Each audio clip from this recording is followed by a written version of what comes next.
I will be going over a bunch of features our Canon DSLR cameras have to offer. This is one of the Equipment Cage's Canon EOS 90D, but everything I will be going over can be applied to any of our DSLR cameras as well.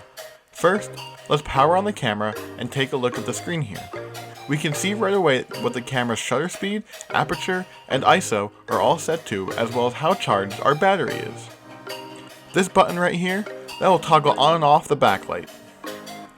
Real quick before getting into how to use the camera, take a look at how the camera should look when you're returning it to the equipment cage. The SD card is in the SD card slot, and one of the batteries is in the camera, while the other one is in the battery charger. The proper way to remove the battery is to press on the release switch, and the battery will pop out. To then insert another battery, just line up the arrow on the battery with the back wall of its compartment and insert it arrow first, until you hear a click. And then you can close the lid. Okay, now let's get into how to use the camera. First, we will remove the lens cap.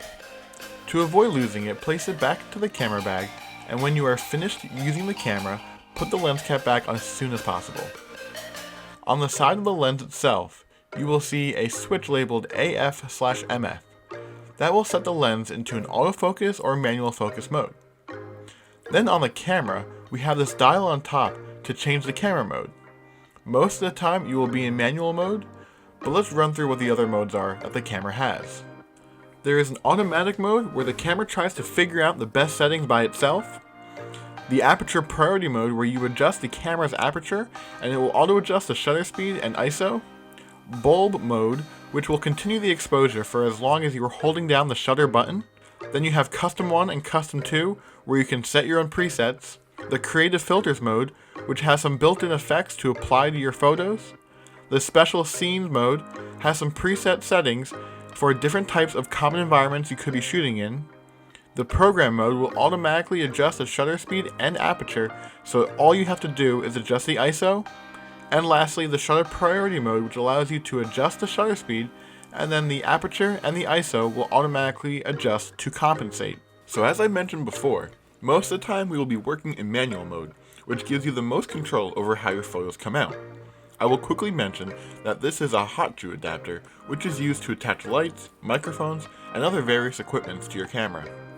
Note you may still need to plug that device into another port on your camera to actually have the device work with the camera, but the hot shoe is where it will physically attach. I do want to clarify that the camera modes and lens modes are separate. The manual mode on the camera is about controlling your setting, while the manual mode on the lens is about how you will be focusing on your subject. Before you start shooting photos with the camera, check what image quality you are taking the pictures in. Some professors may require you to take photos in RAW format, as well as JPEG. To change that setting, click on the image quality in the menu screen, and then use the scroll wheel by the camera's shutter button to set the camera to shoot in RAW. Then you can use the wheel by your thumb to adjust what size JPEG you want, but I suggest to leave that on the one I have selected here, which will give you the highest quality JPEG. I encourage you to take some time and check out the other settings your camera has to offer. So now after you have learned the camera mode and settings, I will cover on how to make adjustments to your shutter speed, aperture, and ISO, as well as a quick tip when manually focusing on your subject. So when focusing your lens, you could zoom in with your lens, focus it, and then zoom back out to the desired zoom level. However, a much easier way to do this is to use the magnification button, which will digitally zoom you in, and then you can get a clear view on what is in focus. Then press that magnification button again to get back to your camera's actual zoom level. Now to adjust the shutter speed, you will use this dial here to increase and decrease the speed at which the camera opens and closes its shutter. On the newer models that have the touchscreen, you can just click on the shutter speed option and use your finger to slide to the desired number. As you set the numbers to be larger, that is allowing the shutter to stay open longer, which will allow more light into the camera sensor, making your image brighter. And conversely, if we shorten the shutter speed, it will make your image darker. Besides adjusting the brightness, the shutter speed is important to correctly capture your subject. If you are capturing something that is moving quickly, you will need a faster shutter speed to be able to get a clear photo. In this instance, if your shutter speed is too slow, you can end up with a blurry photo.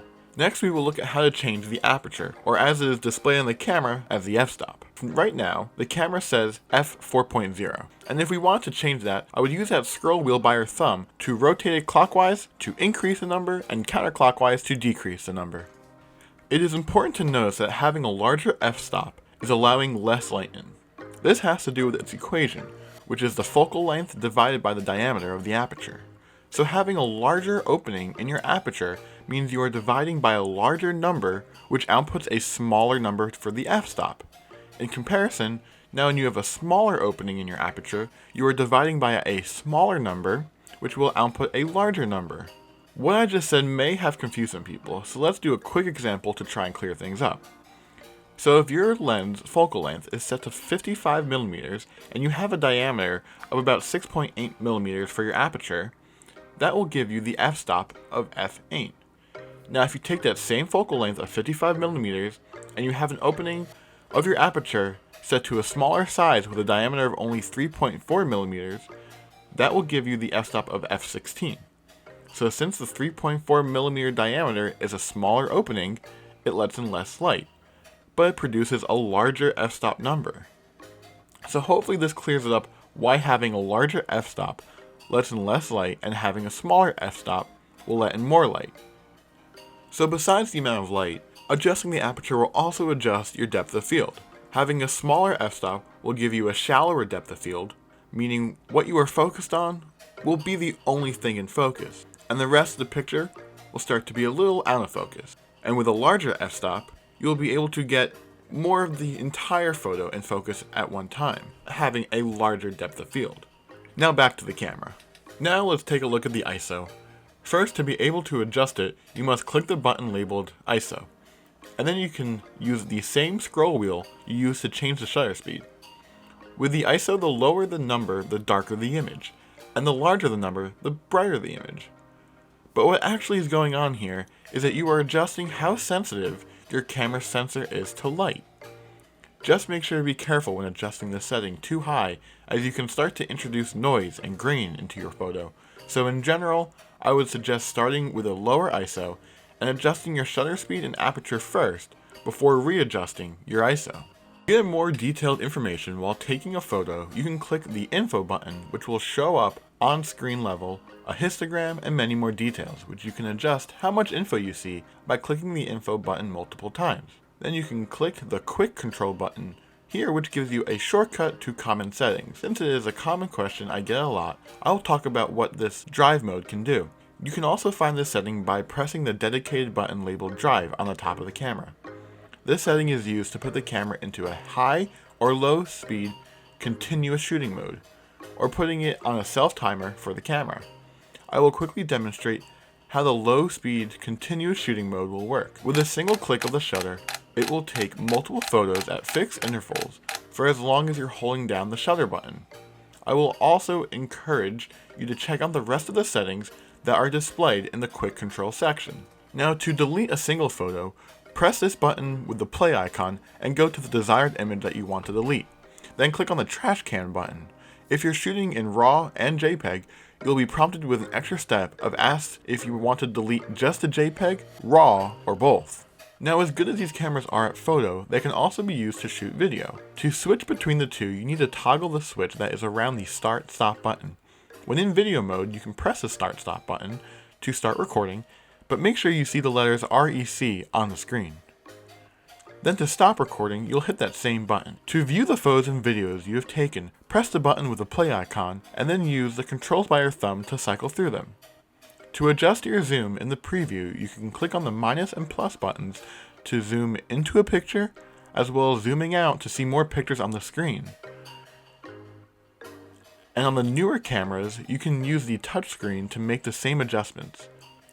To view information of the picture that was taken, you can click the info button when previewing a picture, and it will provide you with all the settings that were used to take that photo.